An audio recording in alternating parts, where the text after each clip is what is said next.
हाँ जी दोस्तों, capital structure में अब हमारे पास में क्वेश्चन नंबर 1 डिस्कस कर लेते हैं इस वीडियो में। ठीक है, पास्ट ईयर के सारे ऑलमोस्ट आपके पास में पेपर जो है क्वेश्चन आपके पास में यहाँ पे देखने को मिल जाते हैं। ठीक है, पहला क्वेश्चन आपके सामने आ जाता है, सर जी नवंबर 24 का है। अच्छा, ये एक बात बता दूँ मैं आपको, पास में एक चीज़ क्लियर कर दूँ कि क्वेश्चन नंबर 1 में मतलब नवंबर 14 है, तो ऐसा मत सोच लेना कि सर नवंबर 14 और उसके बाद के क्वेश्चन है। नहीं जी, नवंबर 14 के पहले के भी क्वेश्चन इसमें डिस्कस करे हैं। बिल्कुल टेंशन लेने की ज़रूरत नहीं। मैंने कहा था ना कि पास्ट 20-25 अटेम्प्ट के क्वेश्चन आपको देखने को मिलेंगे।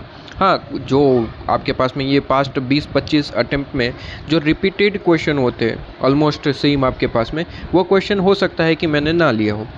बाकी ऑलमोस्ट आपके पास में 20-25 अटेम्प्ट के सारे क्वेश्चन देखने को मिलेंगे। और ये ईयर पे मत जाना, मतलब कि आपके पास में क्वेश्चन नंबर 1 2014 से स्टार्ट हो रहा है, तो ऐसा मत सोचना कि 2014 ही आपके पास में बस ख़त्म, 2014 उसके बाद ही है। उसके पहले के क्वेश्चन कवर नहीं है, उसके पहले के क्वेश्चन भी कवर है। इवन मैं बता दूं कि 1999 का भी क्वेश्चन देखने को मिलेगा। ठीक है जी, तो बिल्कुल घबराने वाली बात नहीं, आ जाइए क्वेश्चन पे। ठीक है, एक एक करके क्वेश्चन डिस्कस करेंगे। ये तो मैंने अरेंज किया है, इसलिए यहाँ पे 14 और उसके बाद 15, 1999 ऐसा देखने को मिलेगा। ठीक है, आप बस करना क्या है, आपको ये क्वेश्चन कर लेना है। आईसीएम मॉड्यूल कर लिया, ये क्वेश्चन कर लिया, मतलब ख़त्म। ठीक है, एग्जामिनेशन आनी ही आनी है।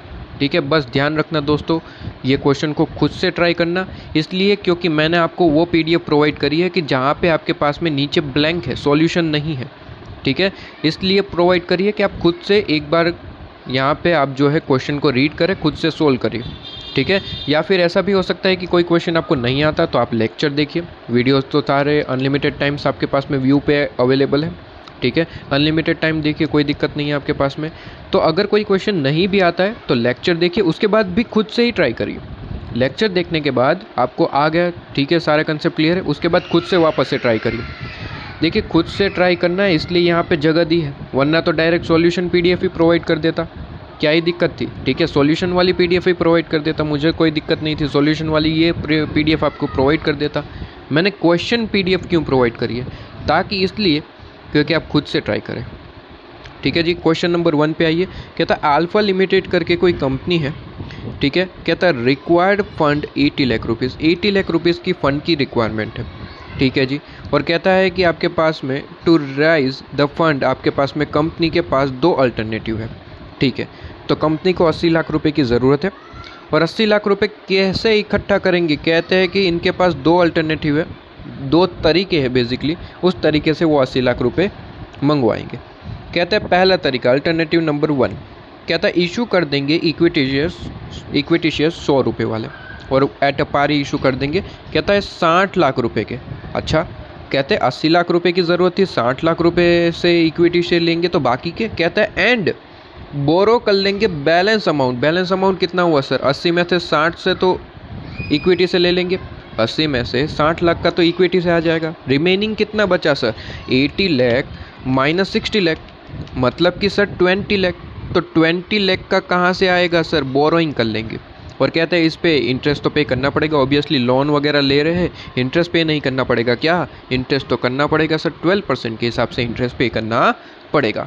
तो 20 लाख रुपीज़ के ऊपर 12% आपको जो है इंटरेस्ट पे करना पड़ेगा। तो 20 लाख इंटू 12% करेंगे, इसका इंटरेस्ट आ जाएगा अल्टरनेटिव 1 का। इसके बाद कहते हैं अल्टरनेटिव नंबर 2, कहते हैं इशू कर देंगे इक्विटी शेयर्स, यहाँ पे भी 100 रुपये वाला है, और at a par he issue कर देंगे। कहता है एंड द 12% डिबेंचर इशू करेंगे। कहता है इक्वल प्रोपोर्शन में, इक्वल प्रोपोर्शन मतलब कि 80 लाख रुपीज़ की ज़रूरत है, आधा आधा, 40 लाख इक्विटी से, 40 लाख डिबेंचर से। कहते हैं कि सर फाइंड आउट करिए इन डिफरेंस पॉइंट बिटवीन 2 मॉडल्स, मतलब कि ये आपके पास में अल्टरनेटिव 2 है, इन बीच में इन डिफरेंस पॉइंट आपको निकालना है, और आपको ओपिनियन देना है सर जी, ओपिनियन देना है कि कौन सा बेनिफिशियल रहेगा। एंड आपको टैक्स रेट दे रखा है 30%। क्या ये चीज़ आपके पास में क्लियर है, ओपिनियन देना है आपको कि कौन सा बेस्ट रहेगा। ठीक है, एक बार के लिए देख लेते हैं। सबसे पहले तो इन डिफरेंस पॉइंट निकाल लेंगे सर, सबसे पहले क्या करेंगे, इन डिफरेंस पॉइंट निकाल लेंगे। ठीक है, तो सबसे पहले इन डिफरेंस पॉइंट निकाल लेते हैं, और उसके बाद हम क्या करेंगे सर, इसके ऊपर हम ओपिनियन दे देंगे, मतलब कि बेसिकली ये कौन सा ऑप्शन बेनिफिशियल है, तो अपना ओपिनियन देना है बेसिकली, तो ओपिनियन दे देंगे। ठीक है, आपको मैंने FM समरी नोट्स में लिखवा रखा है सारी की सारी चीज़ें, एक बार के लिए मैं वो चीज़ भी बता दूँ। ये लीजिए, ये नोट्स तो मैंने वैसे भी प्रोवाइड कर रखे, लेक्चर में ही लिखवाए थे आपको, फ्री ऑफ कॉस्ट मैंने लेक्चर भी प्रोवाइड करे हैं आपको, ठीक है, जिसमें हमने ये आपके पास में कैपिटल स्ट्रक्चर का EBIT EPS एनालिसिस जो ये यूनिट है वो हमने डिस्कस किया था, जिसमें मैंने आपको ये नोट्स सारे लिखवाए थे। और वहाँ पे अगर आप देखेंगे तो सर इन डिफरेंस पॉइंट का मैंने फॉर्मूला लिखवाया था आपके पास में, ये रहा, कहता है EPS is equal to EPS, और इसे डिटेल में मैंने लिखाया था कि EPS कैसे मिलता है। सीधी सी बात है, EBIT में से इंटरेस्ट माइनस करे, उसके बाद टैक्स माइनस करे, उसके बाद प्रेफरेंस डिविडेंड माइनस करे, तो क्या मिल जाता है, earning available for equity share holder, और फिर क्या कर देंगे, divide by number of shares, तो आपको EPS मिल जाएगा। कहते हैं EPS is equal to EPS, मतलब कि एक EPS अल्टरनेटिव 1 के लिए, एक EPS अल्टरनेटिव 2 के लिए, बेसिकली इस तरीके से। क्या ये चीज़ आपके पास में क्लियर हो रही है? और यहाँ पे मैंने आपको पढ़ाया था क्या चीज़, कहता है कि कई बार आपको ओपिनियन पूछा जाएगा कि कौन सा ऑप्शन आपके पास में बेस्ट है, तो कहते हैं कि सर ऑप्शन वही बेस्ट रहेगा जिसका फाइनेंशियल कॉस्ट कम रहेगा। मतलब कि मैंने आपको ये क्वेश्चन आपको करवाया था इसे मॉड्यूल में, बेसिकली ऑप्शन कौन सा बेस्ट रहेगा, कहता है इससे आपके पास में EBIT आ जाएगा, in difference point, basically EBIT something आ जाएगा, 1 लाख फॉर एग्जाम्पल आ गया, तो कहता है कि सर 1 लाख से कम हुआ EBIT आपके पास में, आपका EBIT रियल EBIT 1 लाख से कम हुआ। ये 1 लाख क्या है सर, इन डिफरेंस पॉइंट का EBIT, इन डिफरेंस के फॉर्मूले से निकला हुआ EBIT है 1 लाख। अब आपका रियल EBIT 1 लाख से कम है, तो जिसमें कम इंटरेस्ट मतलब कि कम फाइनेंशियल कॉस्ट है वहाँ पे आपको जाना चाहिए। और अगर आपके पास में EBIT, आपका EBIT इन डिफरेंस पॉइंट के EBIT से ज़्यादा है, तो फिर ज़्यादा जहाँ पे फाइनेंशियल कॉस्ट है वहाँ पे जाना चाहिए। मैं अभी समझाऊंगा, कोई दिक्कत नहीं है आपके पास में। तो मैंने ये चीज़ आपको लिखवाई थी। कहता है कि सर आपका एक्सपेक्टेड EBIT का मतलब आपका EBIT और इन डिफरेंस पॉइंट से निकला हुआ EBIT, इन दोनों को कंपेयर करना है। और कहते हैं कि इन डिफरेंस पॉइंट से निकला हुआ EBIT ज़्यादा है और आपका EBIT कम है, आप कम कमा रहे हैं और बेसिकली कमाना ज़्यादा चाहिए था। तो कहते हैं कि एक काम करिए, आपका वैसे भी इनकम है नहीं, तो एक काम करिए जहाँ पे लोअर फिक्स कॉस्ट है, फिक्स फाइनेंशियल कॉस्ट है, वहाँ पे जाइए। उसके बाद कहता है कि सर अगर दोनों इक्वल हुए तो फिर तो कोई दिक्कत ही नहीं है, कोई भी ऑप्शन सिलेक्ट करिए। अगर आपका एक्सपेक्टेड और इन डिफरेंस से पॉइंट निकाले हुआ आपका EBIT दोनों सेम ही है तो फिर कोई दिक्कत ही नहीं है ना, कोई भी ऑप्शन लीजिए, अपनी इनकम सफिशिएंट है। मैं तो कह रहा था कि अपनी इनकम सफिशिएंट नहीं है तब आपको लोअर फाइनेंशियल कॉस्ट वाला ऑप्शन सिलेक्ट करना चाहिए। क्यों? क्योंकि अपने पास वैसे भी पैसे नहीं है, खर्चा कम करो, बेसिकली खर्चा कम करो। हाँ, लेकिन पैसे है आपके पास में और ज़्यादा है, इन डिफरेंस पॉइंट से जितने होने चाहिए उससे ज़्यादा है, तो कहता है हायर फिक्स कॉस्ट फाइनेंशियल जो आपके पास में होते हैं उस ऑप्शन पे आप जा सकते हैं, कोई दिक्कत वाली बात नहीं है। क्या ये बात आपके पास में क्लियर है? ये नोट्स मैंने ऑलरेडी प्रोवाइड कर रखे हैं आपको, वैसे तो पहले से ही मैंने प्रोवाइड कर रखे थे, लेकिन किसी स्टूडेंट को नहीं मिले तो आपको मैंने यहीं पे प्रोवाइड कर रखे हैं, तो आप जाइए वहाँ पे डाउनलोड कर सकते हैं, कोई दिक्कत वाली बात नहीं है। नोट्स ऑलरेडी अवेलेबल है आपके पास में और लेक्चर भी अवेलेबल है आपके पास में, ठीक है, कोई दिक्कत वाली बात तो है नहीं आपके पास। तो लेक्चर भी आपके पास में अवेलेबल है और नोट्स भी अवेलेबल है। क्या ये चीज़ आपके पास में क्लियर है? तो कहते हैं कि आपके पास में 80 लाख रुपीज़ चाहिए था, दो ऑप्शन है आपके पास में और इन डिफरेंस पॉइंट पूछा है, उसके बाद ओपिनियन पूछा है। पहले इन डिफरेंस पॉइंट निकालें, उसके बाद ओपिनियन की बात करेंगे। तो आइए, इन डिफरेंस पॉइंट को सबसे पहले आपको कैसे निकालना है? कहते हैं कि सर इन डिफरेंस पॉइंट का सबसे पहले फॉर्मूला तो पुट करो, ठीक है, फॉर्मूला पुट करेंगे उसके बाद ही तो कुछ हो पाएगा। तो कहते हैं फॉर्मूला सबसे पहले पुट करेंगे, ठीक है जी, फॉर्मूला पुट करते हैं। कहते हैं EBIT माइनस इंटरेस्ट माइनस फिर टैक करेंगे टैक्स, लेकिन ध्यान रहे ये ब्रैकेट करना भूलना नहीं, सबसे पहले EBIT माइनस टैक्स, ब्रैकेट ख़त्म, फिर बड़ा वाला ब्रैकेट। क्यों? क्योंकि टैक्स माइनस करना है। और जैसे ही बड़ा वाला आपके पास में ब्रैकेट ख़त्म हो जाता है उसके बाद आपके पास में प्रेफरेंस डिविडेंड अगर क्वेश्चन में है तो, और divide by number of equity shares. ये बिल्कुल आपके पास में जो इनकम स्टेटमेंट मैंने लिखवाया था ये वही इनकम स्टेटमेंट है कि सबसे पहले होता है सेल, उसके बाद हम वेरिएबल कॉस्ट माइनस करते हैं तो कंट्रीब्यूशन मिलता है, कंट्रीब्यूशन में से फिक्स कॉस्ट माइनस करो तो EBIT मिलता है। बस difference is in difference point का जब क्वेश्चन पूछा जाता है तो डायरेक्टली EBIT से निकालने के लिए कहता है, ठीक है, क्योंकि यहाँ पे इन डिफरेंस पॉइंट निकालना मतलब कि EBIT निकालना, तो बेसिकली EBIT और उसके बाद की इन्फॉर्मेशन आपको गिवन होती है, तो सेल वगैरह लेने की ज़रूरत ही नहीं। तो कहते हैं EBIT से शुरू करो, EBIT में से इंटरेस्ट माइनस करेंगे, अर्निंग बिफोर टैक्स मिलेगा, उसमें से टैक्स माइनस करेंगे, देखते जाइए यहाँ पे कहते हैं EBIT में से इंटरेस्ट माइनस करेंगे, अर्निंग बिफोर टैक्स मिलेगा, उसमें से टैक्स माइनस करेंगे तो क्या मिलेगा, अर्निंग आफ्टर टैक्स। उसमें से क्या माइनस करते हैं, प्रेफरेंस डिविडेंड, तो क्या मिलता है, earning available for equity share holder, और उसे डिवाइड बाई कर दें नंबर ऑफ इक्विटी शेयर्स, तो आपको क्या मिलता है sir, EPS earning per share. तो ये वही फॉर्मेट है, एक फॉर्मेट ही तो याद रखना है, फॉर्मूला कहाँ याद रखना है, ठीक है, करवाया था मैंने, आपके पास में ये चीज़ क्लियर है। तो EPS is equal to EPS, यहाँ पे अल्टरनेटिव 1 के लिए लिख लेंगे, यहाँ पे अल्टरनेटिव 2 की इन्फॉर्मेशन पुट कर देंगे।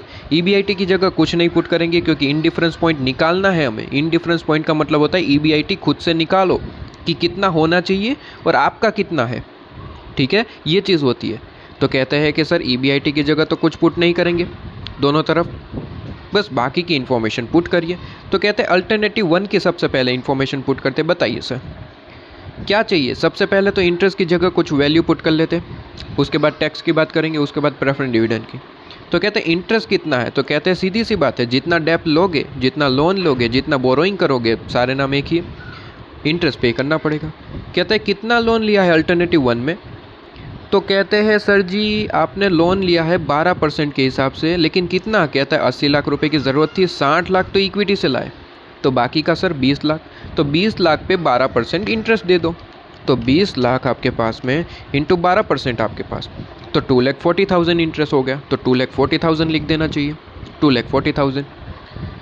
इसमें से टैक्स माइनस करेंगे, टैक्स तो ऑलवेज क्वेश्चन में गिवन होता है, अपने को थोड़ी ना याद रखना है। कहते हैं कि सर 30% टैक्स रेट अपने को थोड़ी ना याद रखना, ये थोड़ी ना इनकम टैक्स है आपके पास में, ये तो एफएम है। यहाँ पे टैक्स रेट ऑलवेज क्वेश्चन में गिवन होता है, और नहीं गिवन है तो मान के चलेंगे कि टैक्स वगैरह है ही नहीं, ठीक है, अपने को कोई एज्यूम नहीं करना होता। तो कहते हैं टैक्स रेट आपके पास में 30% है, बस 30% पुट कर दीजिए आपके पास में, तो 30% रख दिया। प्रेफरेंस डिविडेंड तो क्वेश्चन में प्रेफरेंस शेयर की कोई बात ही नहीं है, तो प्रेफरेंस शेयर है ही नहीं, तो प्रेफरेंस डिविडेंड की कहाँ से बात आएगी, कहता है 0 आपके पास में। और divide by number of equity shares, अच्छा नंबर ऑफ इक्विटी शेयर्स कैसे निकालेंगे सर, सीधी सी बात है सर, बहुत ज़्यादा सिंपल, 60 लाख के इक्विटी शेयर्स इशू करें, 60 लाख रुपए के इक्विटी शेयर इशू करें, एक इक्विटी शेयर 100 रुपये का है, तो बताइए नंबर ऑफ शेयर्स कितने हो गए, 60 lakh divide by 100, 60 lakh divide by 100 मतलब कि 60,000 सर, बहुत ज़्यादा सिंपल, इतना छोटा सा क्वेश्चन करवा रहे हो, 60,000 शेयर्स खत्म। अब अल्टरनेटिव 2 की इन्फॉर्मेशन पुट करते हैं, क्या ईबीआईटी की जगह कुछ भी पुट करेंगे, answer is no sir. Indifference point पूछा, इनडिफरेंस पॉइंट का मतलब दोनों में ईबीआईटी की जगह कुछ भी पुट नहीं करना, क्योंकि ईबीआईटी तो खुद से निकालना है। इनडिफरेंस पॉइंट निकालना मतलब कि सर फॉर्मूले में इनडिफरेंस पॉइंट निकालना मतलब कि ईबीआईटी आपको खुद से निकालना है, ईबीआईटी की जगह कुछ भी वैल्यू पुट मत करना दोस्त, ईबीआईटी तो हमें निकालना है। उसने क्या पूछा, इनडिफरेंस पॉइंट निकालिए सर, तो इनडिफरेंस पॉइंट निकालना मतलब कि इनडिफरेंस के फॉर्मूले से ईबीआईटी निकालिए सर, तो ईबीआईटी की जगह कुछ भी पुट मत करना, ठीक है। तो कहते हैं कि सर ईबीआईटी की जगह तो ईबीआईटी लिख दिया, इंटरेस्ट बता दो सर, कहते हैं कि 50-50% आपने जो है इक्विटी और डिबेंचर इशू करा है, कहा था ना इक्वल प्रोपोर्शन, तो कहता है कि 80 लाख में आधा इक्विटी आधा डिबेंचर, तो कहता है आधा मतलब कि 40 लाख हो गया, 40 लाख का इक्विटी 40 लाख का डिबेंचर। कहते हैं कि सर डिबेंचर पे 12% इंटरेस्ट, सेम वे ऊपर की तरफ, डिफरेंट भी हो सकता है, ज़रूरी थोड़ी ना यहाँ पे 13% 12% कुछ भी दे सकते हैं, यहाँ पे तो कोइंसिडेंस हो गया कि 12% ही है, तो कर दो सर 40 लाख पे 12%, 40 लाख इंटू 12% आपके पास में, तो कितना हो गया सर 4,80,000 आपके पास में, तो 4,80,000। क्या ये चीज़ आपके पास में क्लियर है, सिंपल सा। और कहते हैं टैक्स माइनस कर देंगे, टैक्स रेट तो ऑलवेज क्वेश्चन में गिवन है 30% आपके पास में। प्रेफरेंस डिविडेंड की तो कोई बात ही नहीं होगी, क्वेश्चन में प्रेफरेंस शेयर ही नहीं है, कहाँ से बात करेंगे, तो कहते हैं 0 हो गया आपके पास में। Divide by number of equity shares, sir equity shares कितने इशू करे थे, कहते हैं कि सर आधा आधा मतलब कि 40 लाख की इक्विटी 40 लाख के डेप्थ, मतलब कि 40 लाख की इक्विटी इशू कर रहे हैं, ठीक है, 40 लाख रुपए के इक्विटी शेयर्स इशू कर रहे हैं। एक कितने का है, कहता है कि 100 रुपये का एट अ पार इशू करा है, ठीक है, एट अ पार इशू करा है, 100 रुपये में ही इशू करा है, तो सर 40 लाख डिवाइड बाई 100 कितना हो गया सर 40,000 लिख दिया सर, लो जी काम खत्म हो गया। क्या छोटे बच्चों वाला काम है।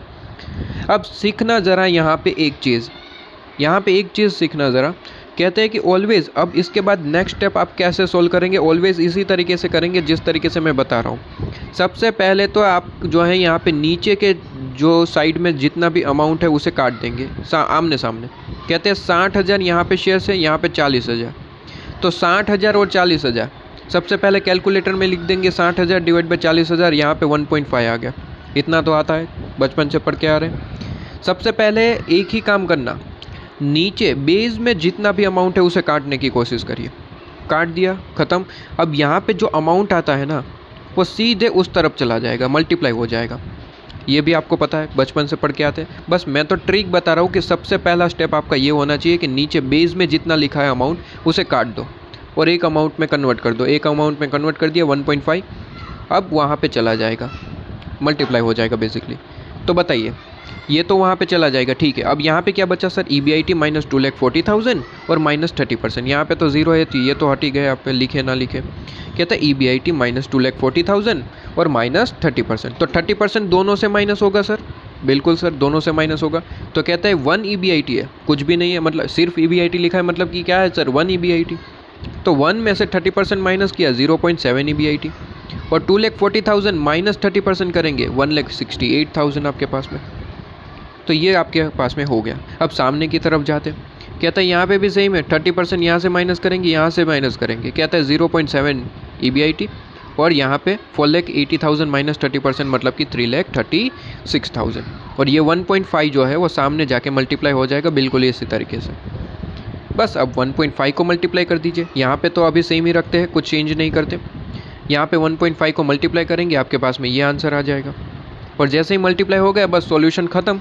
कहते हैं कि ये 0.7 EBIT उस तरफ चला जाएगा और ये इस तरफ चला जाएगा, ठीक है। 5,04,000 माइनस है, इस तरफ चला जाएगा तो प्लस हो जाएगा, और यहाँ पे माइनस 1,68,000 है तो 3,36,000 आ जाएगा, और इस तरफ 0.35 EBIT।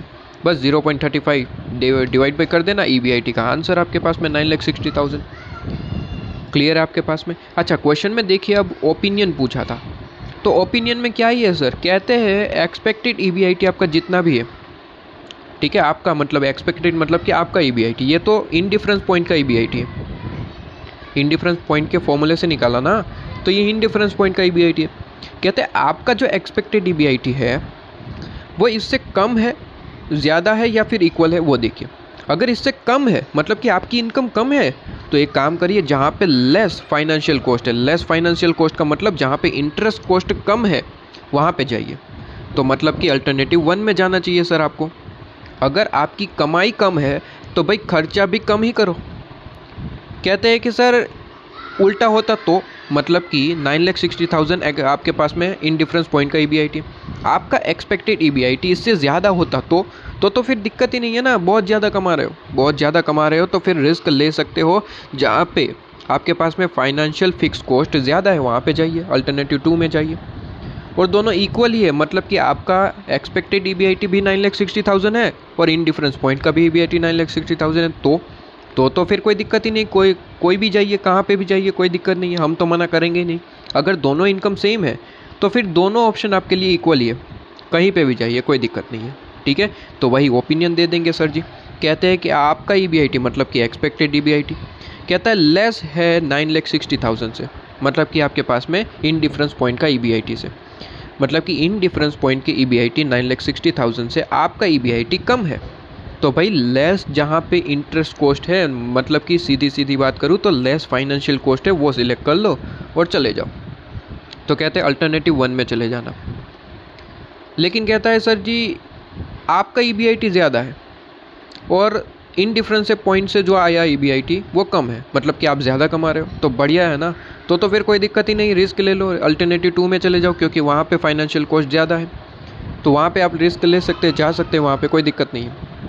लेकिन सर दोनों इक्वल ही है तो फिर एनी ऑप्शन, कोई भी ऑप्शन में जाइए, क्या ही फ़र्क पड़ता है, दोनों ऑप्शन आपके पास में इक्वल है, तो कोई दिक्कत ही नहीं है आपके पास में। तो क्या ये चीज़ आपके पास में क्लियर हुई? क्या ये चीज़ आपके पास में क्लियर हुई? सिंपल सा क्वेश्चन, बहुत ज़्यादा सिंपल।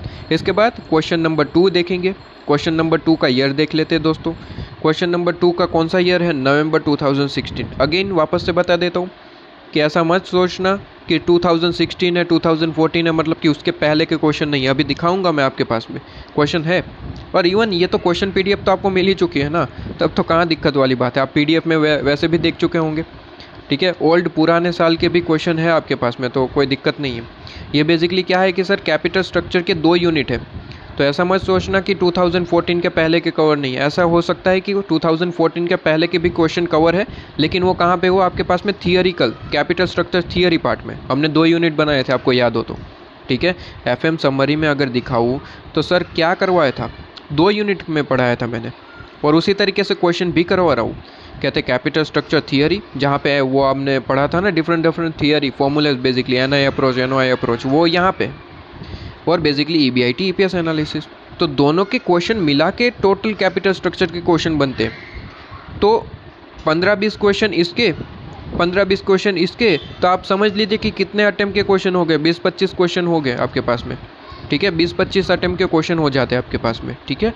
तो जैसे कि मैंने कहा था इसी तरीके से चलेंगे, कोई दिक्कत वाली बात नहीं है। बस सेम क्वेश्चन होंगे तो वो हमने हो सकता है कि ना लिए हो, क्योंकि अगर फॉर एग्जांपल इसी का ही सेम क्वेश्चन अब नेक्स्ट आपके पास में कहीं पे मिल गया तो अब वो लेने की ज़रूरत नहीं, इसलिए वो मैंने नहीं लिया होगा आपके पास में, ठीक है। अब सेम क्वेश्चन मान लेते हैं यहाँ पे 80 की जगह 100 कर दिया इन लोगों ने, और कई बार इसकी जगह 50 कर दिया, तो क्या उसमें कोई चेंजेस है? बस कंसेप्ट ही तो समझना था, तो हो गया आपके पास में ये चीज़ क्लियर। कई बार मैं सेम क्वेश्चन भी ले लेता हूँ, मुझे ऐसा लगता है कि नहीं ये स्टूडेंट को 2-3 बार प्रैक्टिस होना चाहिए, तो कई बार मैंने ले भी लिया होगा, ठीक है जी। तो ये चीज़ मेरे ऊपर छोड़ दीजिए। बस आपके पास में जहाँ पे मैंने कहा पिछले 20-25 अटेम्प्ट के हो जाएंगे, आपके पास में हो जाएंगे, वो चीज़ आपके पास में घबराने वाली बात नहीं है, ठीक है।